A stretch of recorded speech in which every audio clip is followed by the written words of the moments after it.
this week I was kind of in the mood for something heartwarming and something that would just really, really up your spirits and just make you feel good inside. I'm afraid I've got some bad news. Yeah, we're gonna go really, really bleak this weekend. Michael Rooker's face is showing that in the to a really depressing degree, but that's not all that's here. So just when you look at it as a double feature, you know like why they go together, and then you just think, wow, just all the humility of the world is just gone. Okay, obviously one is fictional, like a mockumentary, and the other is a true story, mostly, like to an extent, but, you know, movified a little bit. I guess we will, actually, let's start with Man Bites Dog, actually. I wasn't going to, but I just decided to now. This is a very controversial movie from Belgium, I believe is where it's from. And it actually won, like, the International Critics Prize at Cannes, which I guess was a controversial choice in itself as well. And the story of Man Bites Dog, if you're not familiar with it, is there's a serial killer named Ben who just goes around and kills people when it's convenient for him, or sometimes it seems like it when he just feels like it, but mostly it's to kind of make like a profit. So, and we have a documentary crew that is following Ben around and recording him while he does this and interacting with him, and he's just basically taking us on this tour. He's like he's a serial killer, obviously, and he's clearly out of his mind, but he's also kind of like a very personality high tour guide that's taking us through this. And one of the first scenes of the movie is him giving us like a how-to demonstration on disposing a body in water and how to make sure that it sinks and doesn't swell and float. And he's telling us all this like it's everyday knowledge. And that's basically, for a while there, it actually feels like an educational video on getting away with murder. Is basically what it feels like for a while.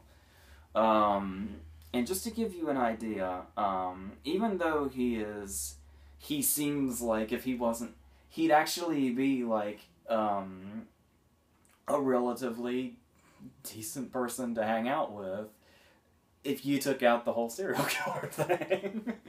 Yeah, like the Iceman. Well, kind of. Yeah. This guy's a lot more boisterous than Kuklinski is, by a lot.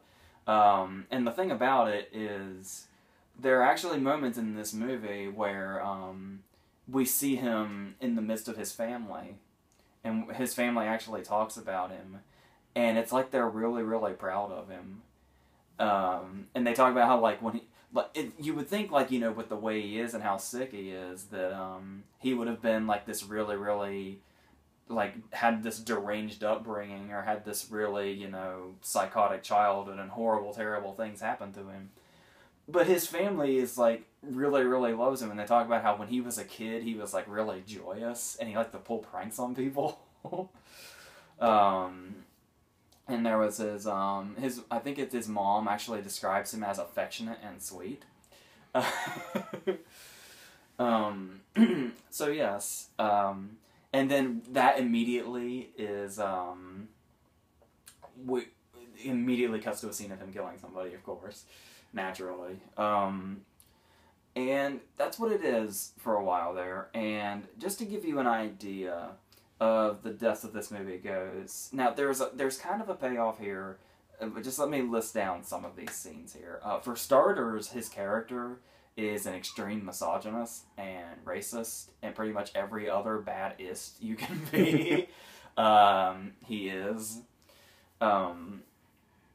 So for starters, it's really interesting to kind of see him go back and forth, because we see him he talks about how he starts every month by killing a postman.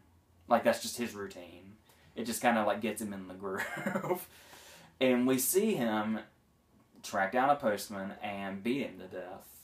And it's really, the way these scenes are constructed, you can tell I'm surprised they didn't get accused of, like, the Cannibal Holocaust thing, the controversy, where courts actually believed that people were being murdered on film, and it was released theatrically. Because the scenes are, like, horrifically authentic. And after he beats this postman to death, and he's just, like, bleeding profusely out of his head with his eyes still open, staring up blankly, the very next scene is Ben hanging out with these kids on the street and just playing with them. And you kind of wonder if maybe something sinister is going to go down, but no, he's just kind of having fun with the kids. And they have fake guns and stuff like that, and they're shooting at each other. Which, once again, through the power of good editing, is followed immediately by a montage of him shooting people in the face. And we get a lot of this in rapid succession for a long time to kind of throw us into the world immediately. There's a moment where he goes to an old woman's house, and when he walks in, he notices that she has medication for heart issues. So what he does, obviously this is all, he tries to make it sound like all of this is for financial gain. So what he does is, he goes to the old woman and he sits down, he talks about how they're making a documentary about being lonely in apartments. And while she's telling her story and kind of spacing out and getting lost in her memories, he pulls out his gun and screams in her ear, and she just keels over after her heart stops. Wow. And he says, "Do you see there? I just saved a bullet." And then they go around the house and dig up her savings that are hidden around the house, and they just leave. So it's really all about making a financial gain more than anything. Though there is the whole thrill of it for him. There is the moments where he goes to this woman that he's known for a while, and who's a friend of his, and they're just kind of talking. And it kind of, there's the tension here, because there's been the cutting away, like every time he talks about something violent he's done, or it's kind of like something can kind of transition into something violent. That's what happens. But this one particular scene, he's sitting on this tanning bed with this woman, and he's talking, and she's talking about how there were, people haven't quite been good to her. And Ben starts talking about this one guy in particular that was rude to her. And he says, well, don't worry, because I took care of that. I had a talk with him. And you kind of anticipate they're going to cut to something violent, but they don't. They just leave it at him saying, I had a talk with him. And there's just kind of that tension there. And just nothing happens. Nothing comes of it. I thought that was done really well. So, having said all this, with all this in there, there's also a very crucial scene later, but I'll get to that in a second. It's worth noting that pretty much anywhere you look, I know. Pretty much anywhere you look, this movie is predominantly seen as a comedy. And all the way down to, if you go to IMDb, and you go to its page, and you see all the genres it has listed, comedy is the first one.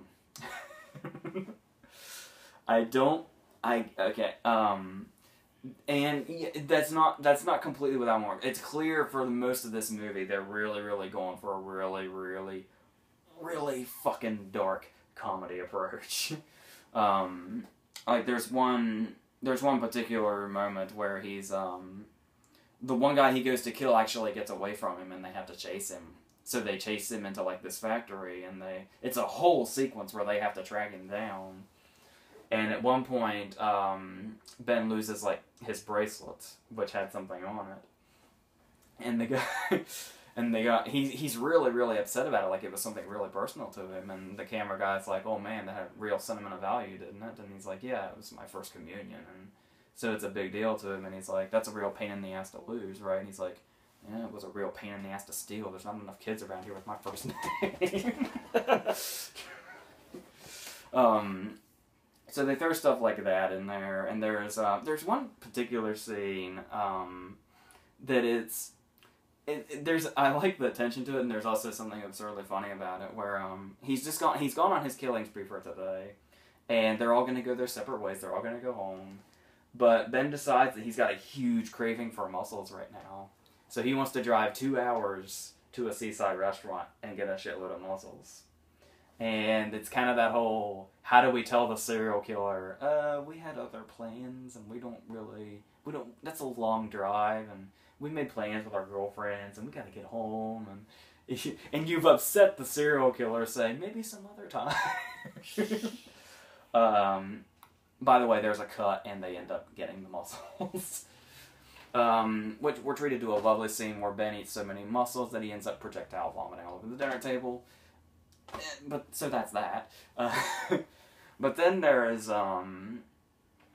a couple of things here. There's another really good scene where it only lasts for a split second. Another, like when I was talking about with his family before, he also has a girlfriend that he's really, really in love with. And they seem to have a really, really good relationship. Like, he plays piano and she plays the flute, and they're this ridiculously happy couple. They really are. And, you know, when he's not killing, he's talking to the camera, going on rants about architecture and art and shit. Like, he's critiquing the architecture of the buildings as he's going into them. And but there's this one particular scene where he's talking to the camera, and he's talking about how much he loves his girlfriend. And then he makes a joke at some point, and he starts laughing hysterically. And there's this really, really fast shot where after he's made the joke and he's laughing hysterically at his own joke, he stops laughing immediately and his eyes get big and he looks into the camera, and then it cuts to a different scene. And we never know what that was or what he was reacting to. Or if it was anything, or if it was just him fucking around, we don't know. It just cuts right after that split-second shot and goes into something else.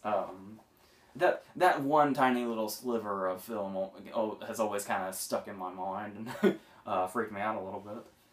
And then there's also the running joke where this is kind of where it starts to get really dark because of how sincerely it's played by the guy. But there's actually a kind of, I think it's actually officially, like, the makers of the movie actually said this. It's an ode to Spinal Tap. When how the running joke in Spinal Tap was that all the drummers died in freak accidents. And this, the sound guys keep getting killed. Nice. And every time one does, we have this horribly sad scene of the camera guy, like, shaking and talking to the camera and trying to figure out everything that's happened and talk about how another friend of his has died and how they just have to get another one. And I think they go through 2 or 3 sound guys. And then there is, there's finally a point in the movie, where I think we're supposed to assume it stops being fun games. As if it was fun and games to begin with, depending on how you view it, of course. But there's one scene in the movie where it kind of started to be the transition point for me, and then there's the real one. The one for me was when he raids the suburban house, which he says he hates to do for the exact reason of how it plays out. Where he goes in and the mother starts going into, like, this, I don't know if it's epileptic shock or what it is, but then he goes in and the dad's shaving in the bathroom, and he smashes the guy's face into the mirror and then into the sink. And as the guy is bleeding out, he just looks at the crew and asks them, like, it's like, it reminds him of a French movie, and he's trying to get them to guess which one he's talking about. But then shit gets real when they have a kid. And the kid sees them and takes off, and Ben chases him into the woods, brings him back into the house, and smothers him under a pillow while the camera crew hold him down. And while he's doing this, he's got a very perturbed tone in his voice, and he's talking about why he doesn't kill kids. And you know what his reason for not killing kids is normally? They're just not bankable. Wow. And he says, and while he's just kind of nonchalantly doing this, he says, you know, like, this is like the third kid I've killed in like only 5 years. So this is really something I don't do. This is why I fucking hate suburban houses. And then the kid just finally is gone, and then they just move on. And it's insanity. But the scene where it finally stops playing it that way is the rape. What? Yeah. Of all the shit we've gone down to, it finally took a rape/murder, and we finally reached the point where it's like, okay, maybe this isn't the joyous attitude it once was, where we see the guy tied down and his wife is being raped by everybody. He's bringing the camera crew in on it now, and they're doing it too. And then we just get a cut, and the wife is laying on the table, and she's been like completely cut open, and everything's out onto the floor, and it's really sick. They've killed everybody else in the room as well, and at that point it kind of, like, I get what they're doing, I understand, but it's kind of I've been looking at Henry this whole time. It's I can't really. There's not a whole lot on the backs here to tell me. The thing about it is, it kind of has that. I mean, maybe back in 1992 it wasn't exactly played out, but it's a message that a lot of people try to use now, where they put violence in their movies to make a statement on violence. And when that rape scene happens, what they've done is they make Ben so, you know, likable and happy about what he does, and somebody that your eyes are glued to, that when something as awful as the rape scene happens, it's supposed to make you question ever enjoying it when you watch the earlier scenes of the movie. Which is a message that never really hit me that much, because the whole fucking thing is totally sick to me, and I get where the humor is, but it's not a movie that I watch and laugh. But like, talking here to you in retrospect, it's easier to, but actually watching the movie, it's really hard to see the humor in it because of how authentically it's played. Yeah, it doesn't sound funny at all. Which for people, you know, the authenticity probably only adds to just how fucking absurd it seems. Which I totally get. Okay, I judge you a little bit if you watch Man Bites Dog and think it's hilarious, but just a little bit. I get where you're coming from, because that's the whole way they set it up. But the fact that it's like predominantly known as a comedy is something that's typically a little lost on me. I can't quite see it that way, but I get it. Like I said, watching it, thinking about it in retrospect as opposed to actually watching it, I can get it a lot easier. But the thing about it is, what's really interesting about it is kind of the ending that it takes, where it kind of sets up something in the middle of the movie, where I guess you could say it's ironic.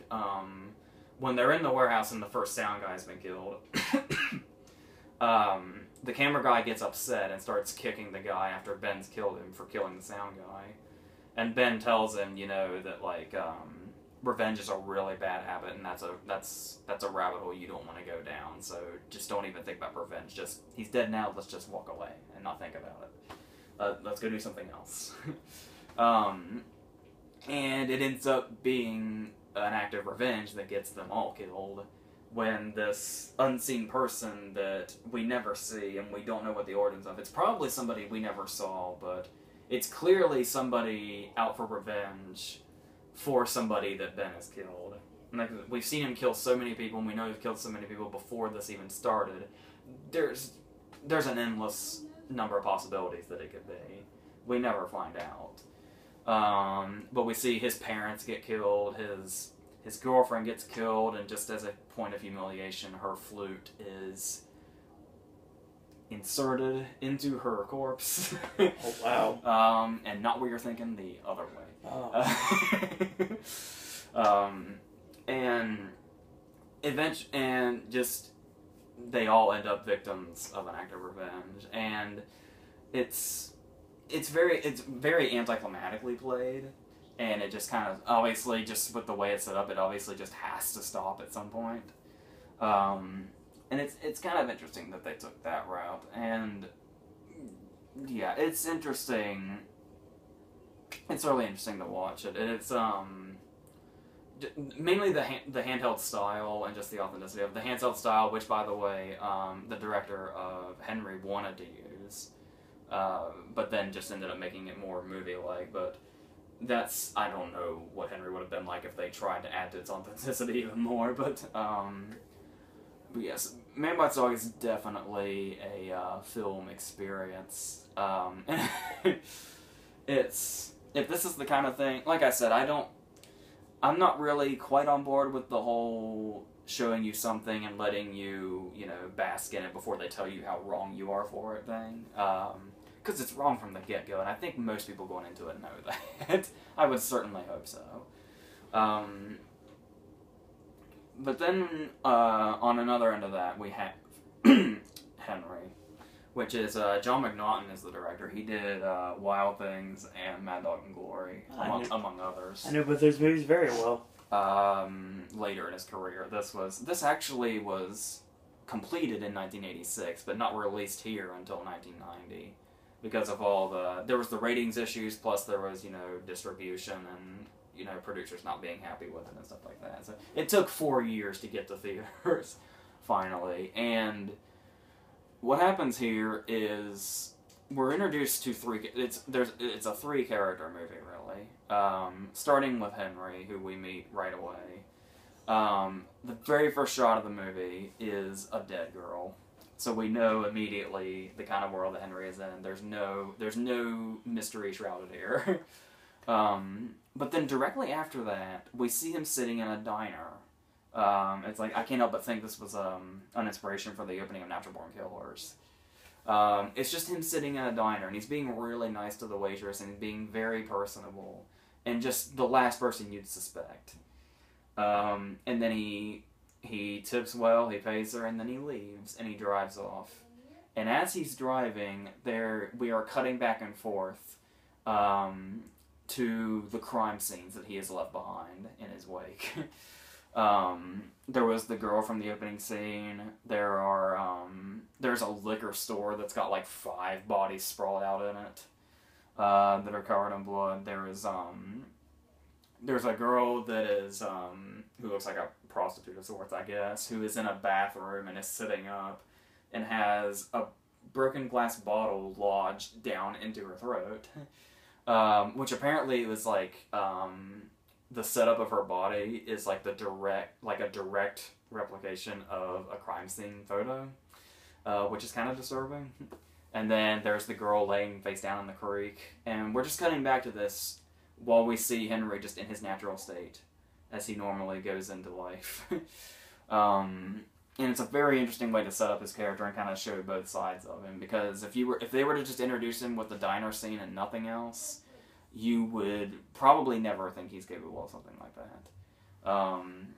And that's, Rooker's brilliance of being able to just go between those two.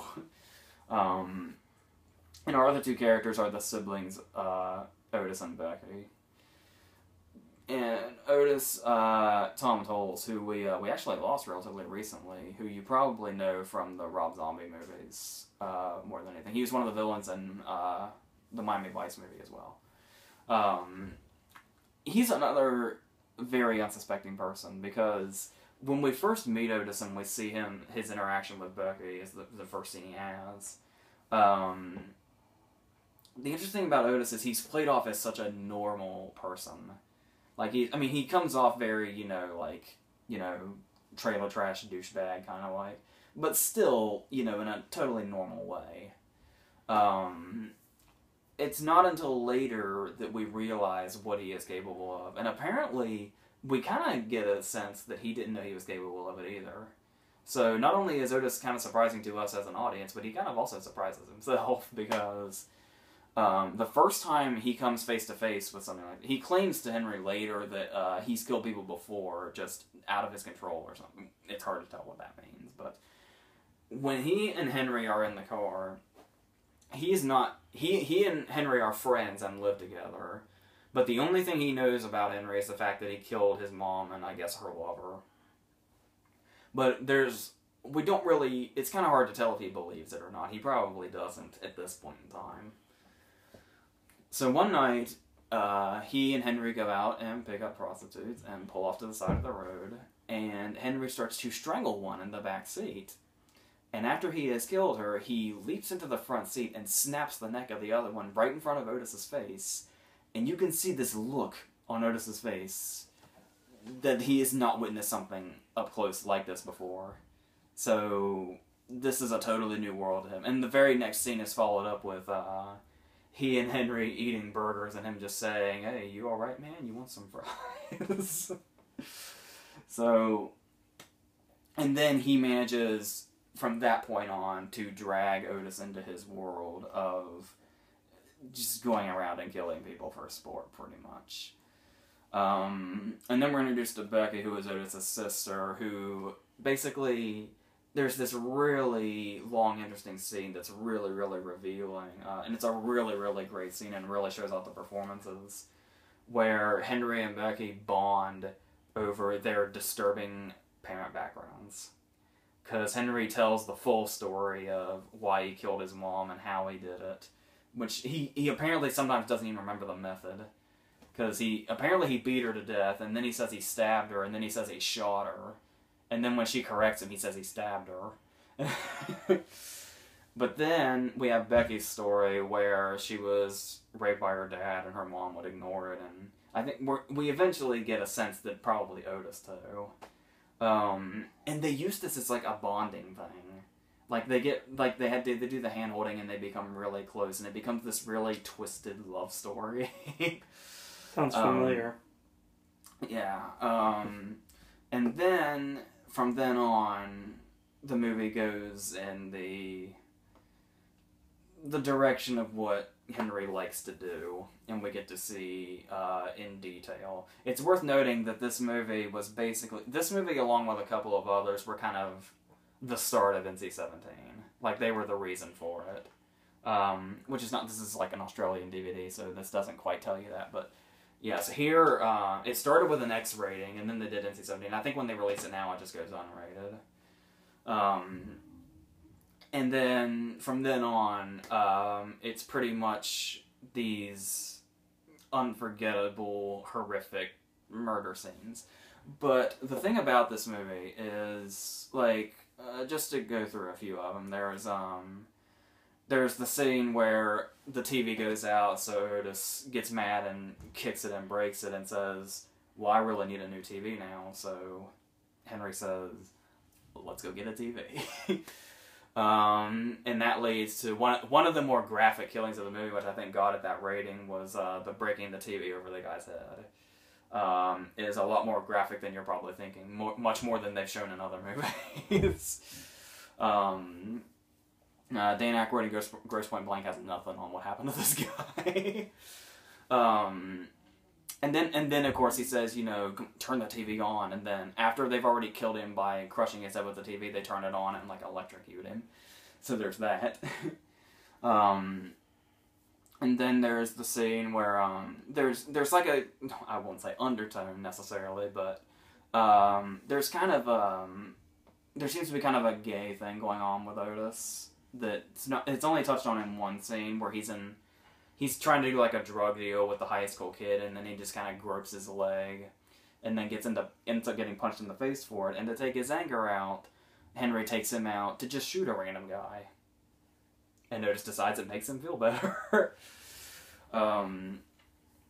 But then there's the one scene, the scene that just really, really, like, if you want to talk about the rape scene that's a real turning point in Man Bites Dog, this scene, Man Bites Dog shows more, but I think this scene is probably more disturbing. Probably, like, a lot more. I mean, I don't know how you compare such a thing, but, what it is they find a video camera after they've taken the TV. And they decide to make, happy home movies with it, with Becky and stuff like that. But then they go, and we're watching this scene unfold, where this family is being tortured and murdered by Henry and Otis. And the thing about it is, Otis is holding the wife down and ripping her clothes off. It's like the scene out of A Clockwork Orange. That's what I was thinking, yeah. And Henry is killing the husband, and then they have a teenage son that walks in. And then, while Otis is violating this woman, Henry takes their... I assume he's their teenage son, is what he looks like. And Henry snaps his neck while Otis holds her down. And then he snaps her neck, and then violates her after she's dead. And this all takes place on screen. But the worst part about it is then we pan over, and we see that they were videotaping this. And what we've been watching this whole time is them sitting on the couch and watching it in silence, like they're watching a movie. And just... It's not like they're admiring their work, and it's not like they're getting off on it. They're just watching it. And then of course, Otis is the one that always has to go overboard, and he rewinds it after it's over. And when Henry asks him what he's doing, he just says, I just want to see it again. And he plays it back in slow motion. And the scenes in this really, really go hardcore, but that's kind of the thing about it, while Man Bites Dog is kind of this commentary on, basically asking you why you're watching it after you've watched it, the thing about Henry that draws you in, for me, isn't really the murder scenes. Like, I don't know how other people react to Henry, but watching these three characters and the way they interact, and just watching them and trying to figure out what goes on in their heads is what's really, really entrancing. Like I said, one of the most engrossing scenes of the movie is just that scene where Henry and Becky talk about their backstories. Because that's what keeps you really, really focused, because when the scenes happen, the murder scenes are so gruesome. Because in Man Bites Dog, they're kind of, with Ben being such... a flamboyant character, it's kind of that you're kind of able to watch the murder scenes just because you're revolved by it, but you just kind of are drawn into it in some way because of his character. But when you're watching the murder scenes in Henry, you can barely look at them. Like, Henry doesn't have to critique you about watching them because they don't make it like you want to see them. They make it really grimy and graphic and just all out disturbing as they possibly can. So it's really... Henry is not one of those movies that gained a reputation on how graphic it was. There's something else there that really pulls people in. The violence there is just the harsh reality, I guess.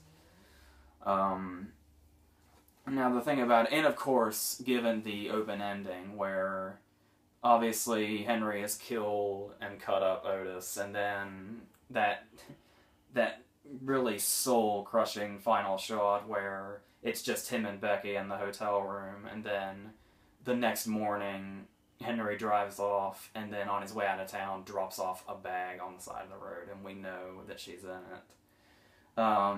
Despite that ending, and despite the fact that this was made in 1986, Henry Lee Lucas was actually, I believe, arrested in 1983, and just instead of Otis being murdered by him, Otis went to prison himself, and I think it was, I want to say 2001 that Henry died in prison, I think. So, yeah, obviously the movie takes a lot of liberties. I don't even know if the character of Becky was real, but I know a lot of the murder scenes, especially in the beginning, were actually recreations of actual murder scenes. And there's a whole story on Henry about how a lot of his, much like Richard Kuklinski, a lot of his confessions were proven false. So nobody really knows exactly how many times, or how many victims he had, and how long he's been doing it. But he was serving a life sentence when he died. But yes, this is one of those movies where it's really the characters and not the murders that have your attention, despite the movie's reputation for those, which, certainly it has that reputation for a reason. But there's a lot more to draw you in with, apart from that stuff. Which is why I slightly prefer it to Man Bites Dog. Both of them are kind of these sick masterpieces in their own genres, in their own ways, certainly. And they're both. Even if it's just morbid curiosity, and even if I'm not saying it's something you have to see because I'm sure most people would never want to lay eyes on this, but. In the event, it's certainly, especially if you're like a huge, just film fan in general, it's definitely two that you want to, check out. Just, if anything, at the very least, just for the experience. But there's definitely a lot to take from both of them. But I get just a little more out of Henry. So, yes. So we have now been officially unnerved. Yeah. I got an idea. How about next week we lighten the mood up a little bit? I'll figure something out. Yeah. I got something in mind. We'll talk about it off camera. And I think you know where I'm going with this, most likely. Okay, I think we're done here. Cryptic comment coming up on check the videos this week. More Horror Nights news coming up very soon. Check out Sip and Snack. Check out Versus. Next week, check out AJ's movie reviews, Gaming with Ash, and the regular Popcasts. All the segments on Pop. So that's all we've got for today. AJ, any parting words?